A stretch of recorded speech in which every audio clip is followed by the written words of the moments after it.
This is a deal out here in Sandy. I got it about 6 months ago. I sent it off to one of my investors, Sean. He runs Santorini. Look at who it is. Mr. Santorini. An Amazon guy. Right, we're here 2 to 3 weeks away. Gonna get this painted. The inside looks amazing. First flip. Thanks to this guy, man. Best food ever, Santorini. Thank you. Right? I gotta say that, dude. It is the best You're food gonna sponsor ever. the world's best. It is the best food. Right? All right, guys. You want to fix and flip your first home? Let's do it.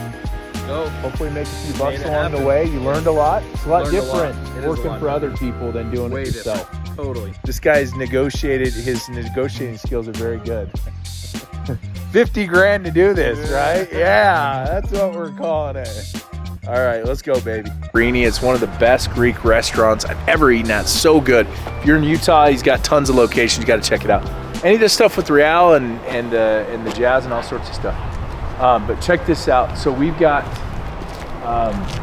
today's the closing day, and we're gonna walk through it real quick with Sean. We're gonna talk about like what he learned from it, what he did really good, what you as an investor can learn when you're doing a deal, because there's so much to it. There's so many little moving parts that if you miss it, it could cost you 10, 20, 30, 40, 50 grand. So I'd love to say that all the flips, you know, people make 40, 50, 60 grand. This isn't one of those. We made some mistakes. We're gonna, you know, I think he'll end up maybe losing a few bucks on this deal, but the lessons he's gonna learn from it are gonna be massive. So let's take a look. So like, especially before you list a house, it's absolutely critical. Like little weeds, round up, cleaning this stuff out. Like you look at it and the house just looks bad. That curb appeal is absolutely everything. Look, just spend a few extra bucks and sod this thing up here. It looks incomplete. It will hurt you significantly on resale. So those little things, now I'll tell you what won't hurt you.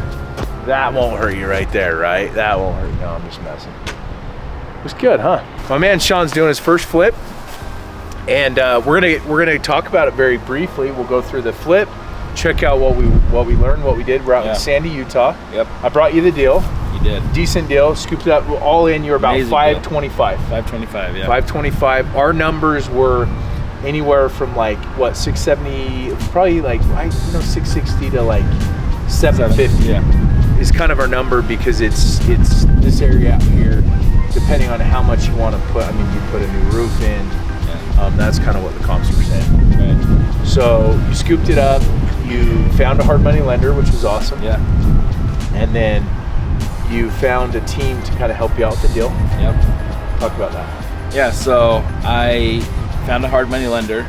We bought the property basically the same day Scott showed it to me. I teamed up with a couple of guys that I had worked with in the past to partner with me on this and help renovate it. And I went to save money or to help them out? So why did you go that route? I went a strategic route, hoping we could save money in the process, right? So, you know, we had to pay some points up front on the hard money, and you know, I wanted to pay all the material out of pocket and not pay interest on it and borrowing that hard money. So I figured, hey, if I have people put sweat equity in and just be creative with it and pay them on the back end, right? So you partnered with like the contractors, right, to do the deal. And I've done that a bunch, and it never works out. Don't ever do that. All the deals I've lost money on, the contractor usually comes in, they don't put any skin in the game. Yeah. They don't care about it, but it's your money. It's your investor's money. Yeah. That's how you lose money in real estate. You buy bad deals up front, right? You overpay for it, which I don't think we did. A good friend of mine, Blaine, brought this to me. He's a rock star. He's a wholesaler. I thought that was a fair number, 525. For sure. You know, we're thinking we can get away spending maybe 90 grand on the rehab, and we can sell this for 700. Yeah. You're gonna walk away making 20, 30, 40, 50 grand. Right. We didn't do that. You overspent by probably 30, 40 on the rehab. Yeah. You held on to it. 2 months too long. Yeah, 3 months too long. 3 months too long. You know, you were supposed to be done in like March.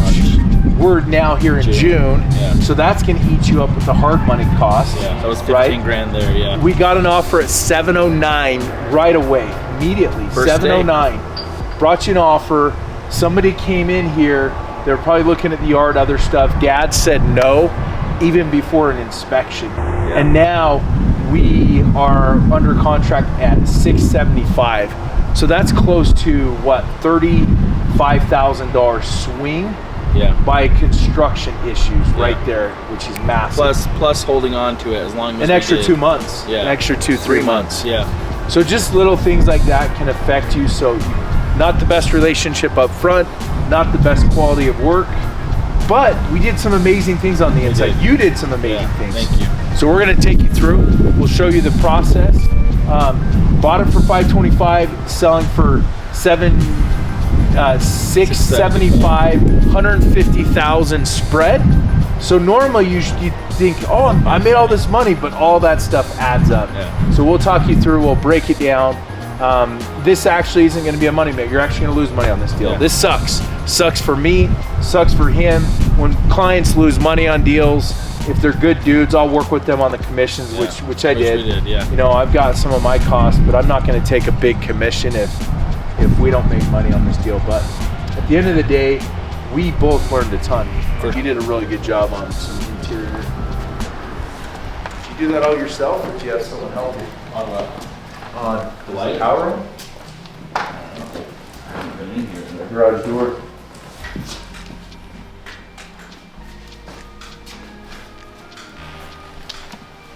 Did you pay the power bill? I don't think so, Scott. So little things like that for inspection, keeping the power on, keeping the gas on. Do you know why it's? No. I haven't been in here in like a month. Oh, No applicant.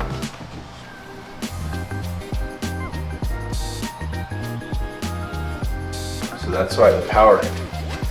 Hey, No applicant. did you pay the gas We bill? paid, dude. Did you pay the gas bill? This is why, see, little things like this. Luckily they got through the inspection, but the power's not on. this is See, not little the- things like that.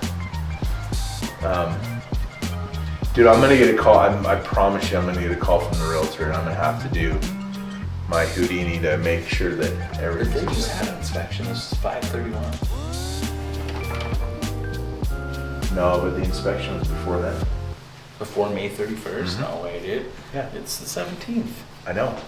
Usually the inspections like within like 7 days of when you went under contract. We went under contract like probably mid-May. Yeah.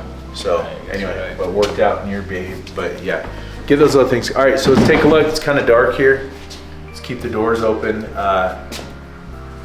Start here. This is what I love with what you did with this property here. Do you want to come show me? So there used to be kind of a wall here. The wall came all the way out to here, dude. It was past this. All of this was closed off. And now it looks big and open. Yeah. That was good. Those rails are amazing. The materials are really good for the area. You kept the fireplace, which is awesome. Yeah. I think that's really in right now. And Shali, one of the things, so Shali staging by Shali, she's amazing. You know, you kind of kept kind of that traditional feel with the fireplace. So she came in here and the lights, that's great light, but it's very specific. Right. So we talked about this to do something a little more neutral, like that front light. Because now she has to come in here and she's like kind of designing and do the staging around those lights. You see how she brought that in here? Yeah, for sure. So now that limits to like half of your buyers. Yeah. You kind of did galley style. Mm-hmm. I mean, I think you did a good job there. No, the way it was set up before was so unfunctional. And they had no counter space, so putting this in was huge. That's open.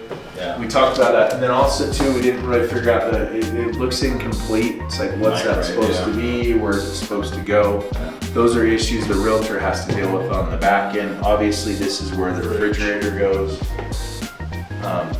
You mentioned appliances. What appliances? So we just Is this your? Notice for the door, the thanks. water company. I don't know if any of yours on there or not. Thank you. Yep. So the water bill Yeah. hasn't been paid. No, not for 3 months. If I put one of these on here, Did yours? But I trouble? can't tell that to you guys if you're not the owner. Is it Yeah. shut off or is it about to get shut off? Pay it by 5 o'clock tomorrow. Or shut Friday off. morning, we'll shut it Okay. off. Okay, but it's on. It's on right now. Yeah. Okay, awesome. But dude, little things like utilities, Yeah. just got to keep it rolling. Dude. It's not crazy expensive. We should be turning that water on. I know, I was just thinking even on that, the front dude. side too. Well, it should have been on, dude, because we left it on last night. Okay, let's look at the back. We So left it on at a time. this wall was amazing. This is beautiful. It's a nice little touch. It's not crazy expensive. Crushed it on this, dude. Yeah. Good job. And this. Yes. was closed off. This was closed off. We added this area back here. When I say we, you, and now you got the steps. But that was another issue that on the inspection is that you didn't have the joist the right parts, and Yeah. a good inspector's gonna hit all this stuff up. I just think that that's really what sets a good stager apart from a bad one, is that my job Or the is, bad ones. I don't know. I'm not gonna say. But in my, like, We've it's staged our, with some bad ones before in the but it's past. our job to, like, accentuate the home's Yeah. natural features and to make them shine, whether they're good or bad. Do you know what I mean? Every house has amazing features. So this particular house, I accentuated these. They're super popular right now, this boho, and so I just kind of carried it throughout, and it works, you know? It works because they're features of the home that someone might buy for Right. those features, you know? And So talk if about. you don't do that though, and you just bring in furniture, and you're not like, You see stagers using the same they furniture do. on every property. They They just do, move and it they- from one to the and next. I and it mean, looks like I do crap. that too, you know, I'll Furniture, but move the it, difference but is- I personalize it, you know what I mean? Like, I didn't have these chairs in the last house, I bought these chairs for this For house. you, dog. Do you know what I mean? Yeah. And I bought that table for this house, and just certain pieces, so I don't Because know. you picked out those lights. You made my wife work extra. No. Here's the thing though. I was Santorini. gonna buy them. I was gonna buy I them. know you because I get a they're 1 on week, trend. 1 week free. They're on trend Yeah. though. So Yeah. that you just, you know, I'm happy to have them in my inventory. Talk about this. I think this is really what sets you apart from anyone is like you were just talking about it. It's not so much the furniture, it's the accessories around it. You know, obviously you did a good job with the backsplash. He spent $9,000 for this account. He got ripped off really bad. 2 slabs, dude. So he got ripped, dude. But you do a lot of this in the bathrooms, in the primary suite, in the kitchen. Talk about how important that is. Well, in every room, you will see emotional connections in every room, and it ties the buyer to the house. You have to have them, and not all stagers do it. So in the kitchen area, if you want to look, like a table setting, that's bringing an emotional connection to this dining room. It makes you feel like you want to sit at that table and have a meal. So then in here in the kitchen, having soap, and this is like the stinkiest thing, but it's an emotional connection tying them to the kitchen because everyone uses those. And so I do those, we just broke it. Oh, no, I'm just kidding. So you have to have those in every room, and that's part of creating the story for the house. And we want buyers to come in and say, I can see myself here. So we were talking about this earlier as far as the story. Like even when you're fixing and flipping a home, you got to understand, okay, not the renovation, but who's going to be the end buyer. Yes. And the area, do they want a place to play soccer, or put a pool, or do they want a zero-scape? That's why I love Utah, it's so diverse. You wouldn't think Utah's diverse, but you go to like downtown, they don't want any yard work. We're in an area like Sandy, they care about their kids playing soccer and doing all those other things. So you want to customize day one and put together plans of how we're putting this together. And Shirley, talk about that, like creating a story as far as like when you stage. You have to do that. Like we were talking about, my job too is to create a home that the buyer can see themselves in, also based on who your buyer is. So if it's young children, with young families versus like in Salt Lake, a lot of them are mid-century modern. They're like, because they're catering to business people, business professionals.